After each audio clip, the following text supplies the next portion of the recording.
Have you ever been abandoned by your partner because they thought you were poor, only to run into them again at an upper-class event? Fresh out of college, Clara Stewart asked me to take on a $500,000 mortgage for her. When I refused, she turned around and bought an $800,000 villa in full for another guy. Pulling up the property deed, she told me, "Jaden, the truth is, I'm actually rich. I've been pretending to be poor to test you. Unfortunately, you failed. I'm disappointed in you. Let's break up." Simply smiled and walked away without a second thought. Irony, I'm the son of the richest man in the country. I was pretending to be broke too. Fast forward 4 years, we met again at the National Wealth Summit. Clara had just barely made it into the top 50 on the list, clinging to the arm of Henry Brown as they entered. She spotted me in simple clothes with no visible brand, holding a child in one arm and the keys to Porsche Cayenne in the other. Thinking I was someone's driver, she sneered. "Jaden, you really went all out just to see me again? Let's be real, you're just a driver now and I'm on the wealth list. We live in completely different worlds. Don't waste your time fantasizing." I did not bother replying. Honestly, I was only there because my billionaire dad insisted. I had finally cleared a day to spend with my son, and now I had to waste it on that. Clara Stewart strutted into the waiting hall, her arm linked with Henry Brown, who was decked out in a sharp suit. As they breezed past the side room, Clara's gaze landed on me, tucked away in the corner. Today was supposed to be my day off, a rare chance to spend time with my son.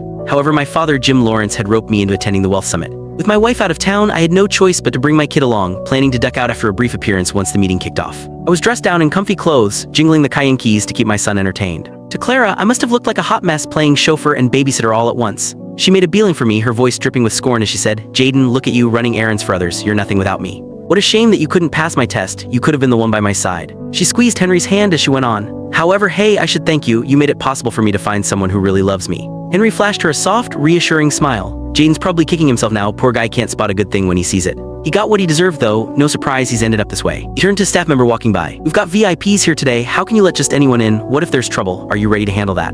Go on, get this driver out of here." Little did they know, my simple outfit was tailor-made by top-notch designers. I had been so swamped taking over my father's company over the last couple of years that I had not been around much. They had not seen me, and based on their shallow take on my looks, they fell for Henry's story hook, line, and sinker. Staff voice was icy as they said, "Sorry sir, this area is for authorized personnel only." I stood my ground, my voice steady, saying, "I'm here for the summit too. I have every right to be here." They paused, probably recalling those quiet types who turn out to be somebody important, and decided not to mess with me. Clara, on the other hand, burst into laughter like she had heard the funniest joke ever. "Ha, you, a college kid scraping by on scholarships is on the wealthy list. That's a good one. And you claim you're here for the summit. Is your name even on the list?" My name was not there, of course. The Lawrence family had put my father's name down. Would not switch to mine until his retirement this year. Clara saw my hesitation and turned to the staff, smirking. "This guy, he could have been my husband if he'd passed my little test back in the day." Where people will always be just that, obsessed with money, blind to the big picture, letting every golden chance slip through their fingers. It was early, the real VIPs had not arrived yet. The early birds were those hovering around the 100 mark on the wealthy list. A few recognized Clara and joined in her mockery. "He really blew it, didn't he? To lose a catch like Miss Stewart, who's as rich as she is pretty. He must be sick with regret."